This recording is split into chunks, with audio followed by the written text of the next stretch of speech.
Hello friends, कैसे हैं आप सभी। स्वागत है आप सभी का आपके अपने यूट्यूब चैनल ड्रीम आइज पे। तो आज है सेट नंबर 8 और इससे पहले हम लोग 7 को सेट कवर कर चुके हैं। हमें उम्मीद है कि आपको बेहतर तरीके से समझ में आ रहा होगा। तो वीडियो को लाइक और शेयर जरूर करें। तो इसे चलिए देखते हैं। पहले हम प्रीवियस सेट को देखेंगे कि प्रीवियस सेट में क्या पूछा गया था। पहला क्वेश्चन था कि स्नेल का नियम किससे संबंधित है। तो ऑप्शन बी सही है, यह प्रकाश के अपवर्तन से संबंधित है। दूसरा है परमाणु नाभिक के अवयव है, यह कौन सा परमाणु के नाभिक में कौन कौन सा होता है। ये प्रोटॉन और न्यूट्रॉन स्थित होता है, जबकि इलेक्ट्रॉन बाहरी कक्षा में स्थित होता है। चिली साल्टपीटर का रासायनिक रूप क्या है। तो ये NaNO3 है, ऑप्शन नंबर भी सही है। शारदा अधिनियम बाल किससे संबंधित था। तो ये शारदा अधिनियम बाल विवाह से संबंधित था, ऑप्शन नंबर ए सही है। आज के प्रश्नों में हम देखते हैं। पहला क्वेश्चन कहता है कि गुप्त संवत की शुरुआत किसने की थी। गुप्त संवत की शुरुआत किस शासक के द्वारा किया गया था। तो यह चंद्रगुप्त प्रथम के द्वारा यह किया गया था। चंद्रगुप्त प्रथम के द्वारा गुप्त वंश की शुरुआत हुई। चंद्रगुप्त प्रथम के द्वारा यह गुप्त संवत की शुरुआत हुई थी। इसका जो काल था 319 से 320 ईस्वी तक इसका जो कार्यकाल था, इसमें इसके अंतर्गत इसने गुप्त संवत की शुरुआत की थी। अगर संस्थापक की बात करें तो श्रीगुप्त संस्थापक है, ये संस्थापक था। लेकिन वास्तविक संस्थापक की बात करें तो ये चंद्रगुप्त प्रथम था।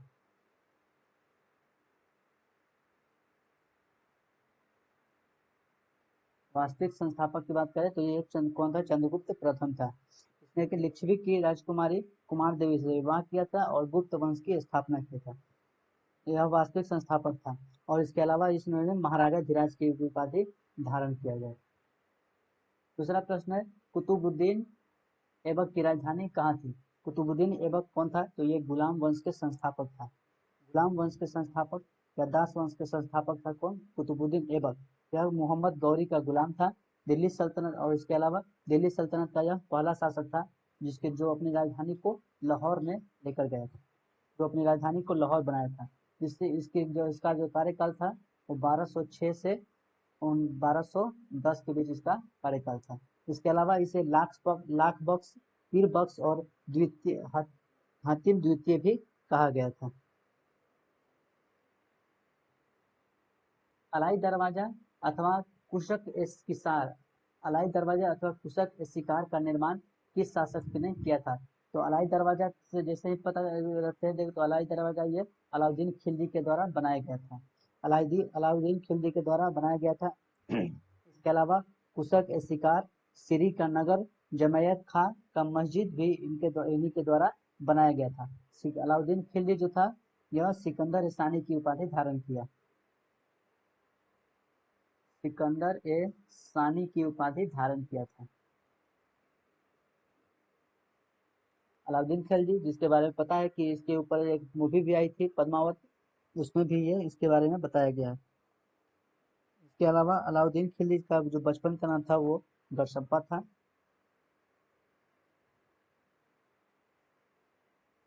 तारिख ए फिरोज शाही की रचना किसके द्वारा किया गया। तारिख ए फिरोज शाही या इसकी रचना जो है वो किसके द्वारा किया गया था। तो इसकी रचना जो है वो जियाउद्दीन बर्नी के द्वारा लिखा गया।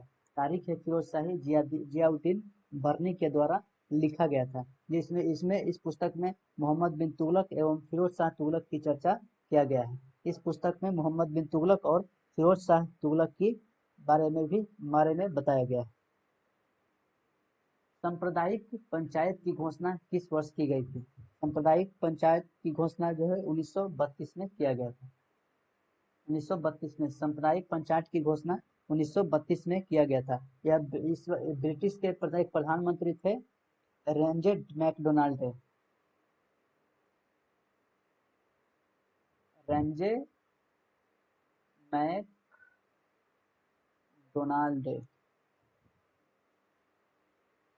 रेंजे मैकडोनाल्ड ये कौन थे, पीएम थे, ब्रिटिश ब्रिटिश पीएम थे। ब्रिटिश पीएम थे रैमजे मैकडोनाल्ड, जिन्होंने 1932 में सांप्रदायिक पंचायत की शुरुआत की थी। इसमें उन्होंने मुसलमानों एवं अछूतों के लिए अलग निर्वाचन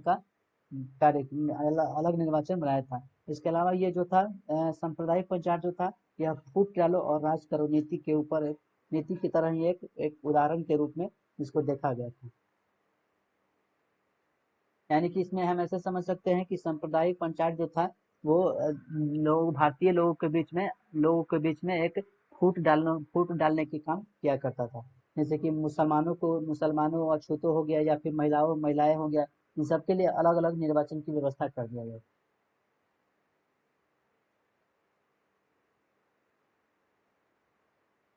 खेरा का युद्ध कब हुआ था? तो खेरा का युद्ध जो हुआ था वो 1707 ईस्वी में हुआ था।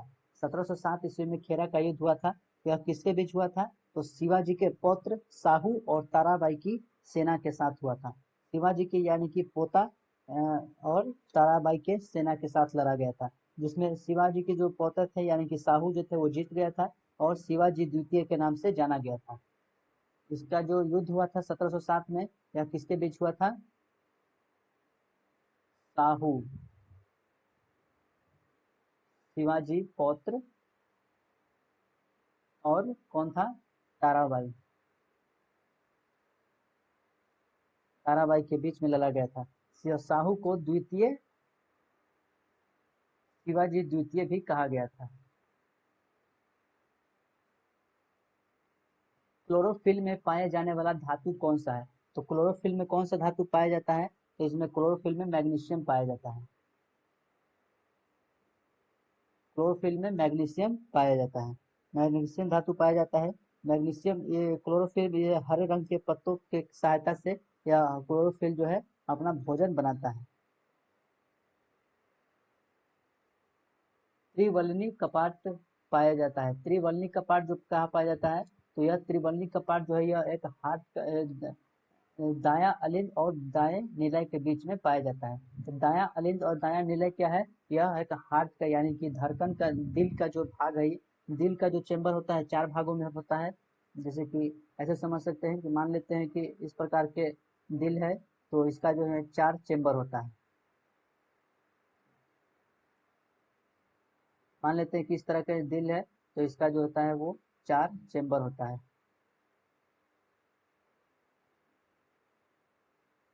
दायां अलिंद पार्ट जो होता है वो दायां अलिंद और दाएं निलय के बीच में स्थित होता है होता है होता है। मस्तिष्क का कौन सा भाग जो होता है वो शरीर का संतुलन बनाए रखता है और शक्तियों के संकुचन पर नियंत्रण रखता है? तो ये शरीर के जो संतुलन है, यह संतुलन बनाए रखने के लिए सेरेबेलम जो है कार्य करता है। यह मस्तिष्क का भाग है। इसे मस्तिष्क ये छोटा दिमाग भी इसे कहा जाता है। इसे लिटिल ब्रेन के नाम से भी जाना जाता है। सेरेबेलम जो कि मस्तिष्क के पीछे भाग को कहा जाता है। यह शरीर का संतुलन बनाए रखता है। इसके अलावा सेरेब्रम जो होता है वो शरीर के अंग को एक्टिव करने के में कार्य करता है। तो इसमें दोनों चीज आप ध्यान रखेंगे, सेरेब्रम और सेरेबेलम। सेरेबेलम जो है वो शरीर का संतुलन बनाए रखता है। इसके अलावा शक्तियों के संकुचन का इसमें यह नियंत्रण करता है। लेकिन सेरेब्रम जो होता है वो शरीर के बाकी जो अंग है उसको एक्टिव करने में कार्य करता है। पायरिडॉक्सिन निम्न में से किस विटामिन का रासायनिक नाम है? पायरिडॉक्सिन यह किस विटामिन का नाम है? तो विटामिन बी6 का एक रासायनिक नाम है। विटामिन बी6 का रासायनिक नाम है पायरिडॉक्सिन। इसकी कमी से क्या होता है? जब विटामिन बी6 की कमी होता है तो यह एनीमिया और त्वचा रोग जैसा उत्पन्न होता है। तो एनीमिया और त्वचा जैसा रोग उत्पन्न होता है। सैन जोस निम्न में से किस देश की राजधानी है? सैन जोस एक कैरेबियन देश है। कैरेबियन देश कोस्टारिका की यह राजधानी, यूएसए में यह स्थित है। कोस्टारिका की राजधानी है सैन कोस्टारिका की राजधानी है सैन जोस। इसके अलावा जमैका की बात करें तो जमैका ये कैरेबियन देश है जो कि इस यह जमैका जो है यह कैरेबियन देश है जिसका राजधानी है किंगस्टन। जमैका की राजधानी है किंगस्टन। जब जब हम एटलस बता रहे थे तो उसमें भी बताए थे कि जमैका, यहाँ जमैका के ही रहने वाला कौन था? क्रिस गेल था। राष्ट्रीय वनस्पति अनुसंधान संस्थान कहाँ है? तो राष्ट्रीय तो राष्ट्रीय वनस्पति अनुसंधान संस्थान कहाँ है? तो यह लखनऊ में स्थित है। लखनऊ में स्थित है। इसके अलावा केंद्रीय वन अनुसंधान संस्थान की बात करेंगे तो देहरादून में यह हो जाएगा। राष्ट्रीय वन अनुसंधान संस्थान, राष्ट्रीय वनस्पति अनुसंधान संस्थान लखनऊ है और केंद्रीय वन अनुसंधान संस्थान देहरादून में है। विश्व मौसम विज्ञान संगठन का मुख्यालय कहाँ स्थित है? तो यह जेनेवा में स्थित है। जेनेवा कहाँ है? तो स्विट्जरलैंड में। जेनेवा विश्व मौसम विज्ञान का मुख्यालय स्विट्जरलैंड के जेनेवा में है। इसकी स्थापना जो हुआ था 1950 में हुआ था। स्विट्जरलैंड कहाँ है? तो यह एक यूरोपियन कंट्री है। निम्नलिखित में से कौन अवध का अंतिम नवाब था? अवध का अंतिम नवाब कौन था? तो वाजिद अली शाह था। वाजिद अली शाह जो कि अवध का अंतिम नवाब था। अंतिम नवाब कैसे हुआ? जैसे कि अंग्रेज जो था वो 1856 में इस पर कुशासन का एक आरोप लगा दिया। अवध के जो नवाब था वाजिद अली शाह, इसके ऊपर अंग्रेजों ने क्या किया? 1856 में कुशासन का आरोप लगा दिया और अवध को अपने साम्राज्य में मिला लिया था। इसके बाद जो है ना अवध के ऊपर कोई नवाब नहीं हुआ, इसके इसीलिए इसको अंतिम नवाब कहा गया, वाजिद अली शाह।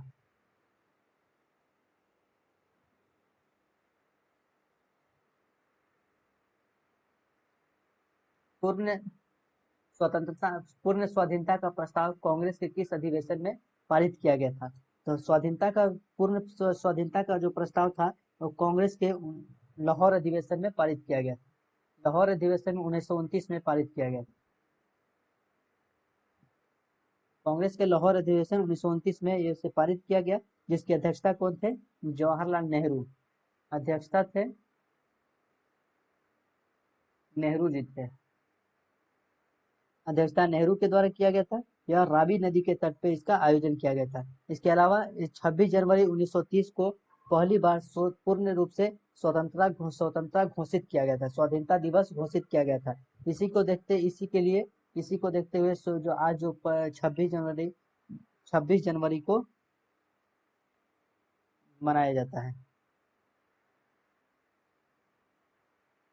बंगाल विभाजन की घोषणा के बाद किसके नेतृत्व में मुसलमानों का एक शिष्टमंडल वायसराय लॉर्ड मिंटो से मिला था? तो बंगाल का विभाजन कब हुआ था? 1905 में। 1905 में बंगाल का विभाजन हुआ। 1905 में बंगाल का विभाजन हुआ और जैसे ही विभाजन हुआ तो इसके बाद जो है मुसलमानों का एक शिष्टमंडल जो था, मुसलमानों का एक जो संगठन था उसके तरफ से आगा खां जो थे नेतृत्व किए थे। आगा खां नेतृत्व किए और क्या शिमला में जाकर के शिमला में जो शिमला में जाकर के जो वायसराय था लॉर्ड मिंटो से मुलाकात किया था। कहाँ पे जा गया था? शिमला में गए थे लॉर्ड मिंटो से मिलने। 1 अक्टूबर 1906 को 1 अक्टूबर 1906 को। इसके अलावा 1905 में क्या हुआ था? बंगाल विभाजन हुआ था। हिंदुस्तान सोशलिस्ट रिपब्लिक एसोसिएशन का गठन वर्ष किया गया था, कब किया गया था? किस वर्ष किया गया था? तो हिंदुस्तान सोशलिस्ट रिपब्लिक एसोसिएशन, इसका जो स्थापना किया गया था वह 1928 में किया गया था। 1928 में किया गया था। 1928 में हिंदुस्तान सोशलिस्ट रिपब्लिक एसोसिएशन की स्थापना हुआ था। इससे पहले यह हिंदुस्तान रिपब्लिक एसोसिएशन हुआ करता था। हिंदुस्तान रिपब्लिक एसोसिएशन को बदल करके 1928 में हिंदुस्तान सोशलिस्ट रिपब्लिक एसोसिएशन किया गया। यह किसके द्वारा इसका स्थापना किया गया था? भगत सिंह, सुखदेव और कौन थे? चंद्रशेखर आजाद। चंद्रशेखर आजाद जिसके द्वारा इसका उद्घाटन किया गया था दिल्ली के फिरोज शाह कोटला मैदान में। दिल्ली के फिरोज शाह कोटला मैदान में हिंदुस्तान सोशलिस्ट रिपब्लिक एसोसिएशन का गठन किया गया था 1928 में भगत सिंह, सुखदेव और चंद्रशेखर आजाद के द्वारा। निम्नलिखित में से किस योजना को डिकी बर्ड प्लान के नाम से भी जाना जाता है? तो डिकी बर्ड प्लान जो है यह माउंट बेटन योजना के नाम से जाना जाता है। माउंट बेटन योजना को डिकी बर्ड प्लान के नाम से भी जाना जाता है। माउंट बेटन कौन थे? तो माउंट बेटन जो था वो भारत के अंतिम गवर्नर जनरल थे। भारत के अंतिम गवर्नर जनरल थे। यह 3 जून 1947 को माउंटबेटन योजना लाया गया था। निम्नलिखित में से कौन भारत का सबसे बड़ा हड़प्पा कालीन स्थल है? भारत का सबसे बड़ा हड़प्पा कालीन जो स्थल है वो कौन सा है? राखी गढ़ी है। राखी गढ़ी है। राखी गढ़ी कहाँ है? तो यह हरियाणा में है। राखी गढ़ी हरियाणा में है और लगभग 500 हेक्टेयर में यह फैला है। 500 हेक्टेयर में यह फैला हुआ है।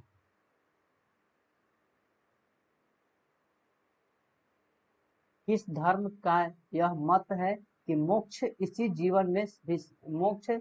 जीवन में भी संभव है? इसे प्राप्त करने के लिए मृत्यु की आवश्यक नहीं है। यानी कहने का तात्पर्य हुआ कि वह कौन ऑप्शन में है? जैन धर्म, बौद्ध धर्म, शैव धर्म और ए एवं बी। तो ये जो बौद्ध धर्म जो है, बौद्ध धर्म के अनुसार क्या है कि मोक्ष जो प्राप्त करना होता है तो उसके लिए मृत्यु की आवश्यकता नहीं है। यानी कि जीवन रहते हुए भी मोक्ष की प्राप्ति किया जा सकता है। इसके अलावा बौद्ध धर्म जो है ईश्वर तथा आत्मा को नहीं मानता है। बौद्ध धर्म ईश्वर और आत्मा की नहीं मानता है। यानी कि इसका मोक्ष प्राप्त करने का मतलब ये हुआ कि सच्चाई के मार्ग पे चलिए, इससे आप मोक्ष की प्राप्ति कर सकते हैं। प्रकाश के एक माध्यम से दूसरे माध्यम में जाने पर निम्न में से क्या नहीं बदलता है? तो जब प्रकाश एक माध्यम से दूसरे माध्यम में प्रवेश करेगा तो क्या नहीं बदलेगा? इसमें जो है ना इसमें वेग और तरंगदैर्घ्य जो है बदल जाता है। तरंगदैर्घ्य और वेग जो है वो बदल जाता है, लेकिन आवृत्ति यानी कि हर्ट्ज जो है, फ्रीक्वेंसी जो है वह नहीं बदलता है, वह अपरिवर्तित रहता है। तो ऑप्शन नंबर बी सही है। डूबते हुए सूर्य का लाल दिखाई देना प्रकाश की यह किस घटना से संबंधित है? तो जब सूर्य अस्त होते रहता है, जब सूर्य अस्त के समय सूर्य का जो कलर है वह लाल दिखाई देता है, यह प्रकाश के प्रकीर्णन के कारण होता है। यह प्रकाश के प्रकीर्णन के कारण दिखाई पड़ता है। जब श्वेत प्रकाश किसी माध्यम से गुजरता है तो वायुमंडल में धूल और कण की वजह से यह टकराकर बिखर जाता है, जिसे प्रकीर्णन कहा जाता है। निम्न में से किसका उपयोग खाना बनाने वाले बर्तनों में न चिपकने वाली परत चढ़ाने में किया जाता है? तो यह टेफ्लॉन का प्रयोग किया जाता है। टेफ्लॉन के प्रयोग यदि बर्तन में टेफ्लॉन की परत चढ़ाने से जो होता है वो बर्तनों में खाद्य जो भी पदार्थ होता है वो नहीं चिपकता है। यह एक थर्मोप्लास्टिक है। यह जो प्रक्रिया है वह थर्मोप्लास्टिक है। भारत में सर्वप्रथम किस राज्य को विशेष राज्य का दर्जा दिया गया था? तो सबसे पहले भारत को विशेष राज्य का दर्जा दिया गया था वो 1969 में दिया गया था। 1969 में दिया गया था। 1969 में असम को दिया गया था। 1969 में सर्वप्रथम 1969 में असम को विशेष राज्य का दर्जा दिया गया था। इसके अलावा नागालैंड और मिजोरम को भी दिया गया था, लेकिन सबसे असम जो था वो पहले था। इसके साथ ही जो वर्तमान की बात करें तो 11 राज्यों को विशेष राज्य का दर्जा प्राप्त है। आज का 25वां क्वेश्चन है, दल बदल अधिनियम संविधान के किस अनुसूची में वर्णित है? तो दल बदल जो कानून था यह संविधान के 10वीं अनुसूची में इसको वर्णित किया गया है।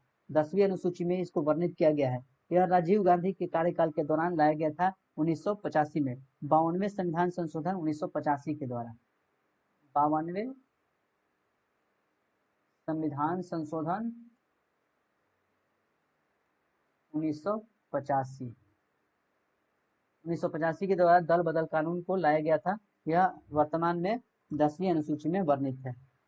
ये थे आज के 25 क्वेश्चन। आज की हम क्वेश्चन की बात करें, क्वेश्चन ऑफ द डे, जिसकी जो पिछले प्रीवियस सेट का जो क्वेश्चन है उसमें पहला क्वेश्चन है, निम्न में से किस वर्ष भारत में राष्ट्रीय आपातकाल लागू नहीं हुआ था? तो इसका उत्तर आप सबको कमेंट में बताना है। दृश्य विकिरण की खोज किस वैज्ञानिक ने की थी?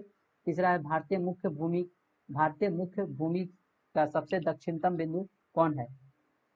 इसके अलावा निम्नलिखित में से कौन विद्युत चुंबकीय तरंग है? तो यह आपको बताना है, ऑप्शन में कमेंट में आपको बताना है इसका आंसर। इसका जो ये सब प्रीवियस सेट का क्वेश्चन है। आई होप आपको आप प्रीवियस सेट देखे होंगे तो जरूर आपको पता होगा। इसी तरह से आई होप आपको समझ में आ रहा होगा। वीडियो को अच्छा लगे तो लाइक और शेयर जरूर करिए। इसके अलावा चैनल पर नए हैं तो सब्सक्राइब कर दीजिएगा। और इसके साथ ही यदि और कोई भी प्रॉब्लम है तो आप हमें कमेंट कर सकते हैं। यदि आप टेलीग्राम ग्रुप से जुड़कर तैयारी करना चाहते हैं तो वहाँ भी आप हमसे मैसेज कर सकते हैं। इसके साथ ही बड़ों का आदर करिए, छोटे को प्यार करिए और अपना व्यक्तित्व इस तरह से बनाएं ताकि महिलाएं आपके साथ सुरक्षित महसूस करें। मिलेंगे हम लोग नेक्स्ट वीडियो में, तब तक के लिए जय हिंद।